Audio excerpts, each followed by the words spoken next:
ایران شہید رضائی بندرگاہ پر ہونے والے دھماکے میں 500 سے زائد افراد زخمی۔ ایرانی حکام نے کہا ہے کہ ملک کے جنوب میں واقع بندرگاہ پر ایک بڑے دھماکے اور آگ لگنے سے 4 افراد ہلاک ہو گئے۔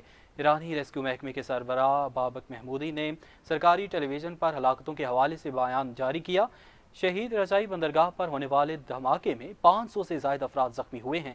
ایرانی سرکاری میڈیا کے مطابق یہ دھماکہ بندر عباس سے جڑی شہید رضائی بندرگاہ پر ہوا، جو اسلامی جمہوریہ کے لیے کنٹینر کی ترسیل کی ایک بڑی سہولت ہے اور سال میں تقریباً 80 ملین ٹن سامان کو ہینڈل کرتی ہے۔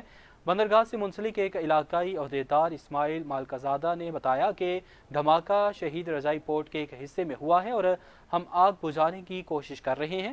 صوبے کی کرائسس مینجمنٹ اتھارٹی کے سربراہ مہرداد حسن زادہ نے سرکاری ٹی وی کو بتایا کہ یہ واقعہ شہید رضائی پورٹ وارف کے علاقے میں رکھے گئے کئی کنٹینرز میں دھماکوں کی وجہ سے پیش آیا۔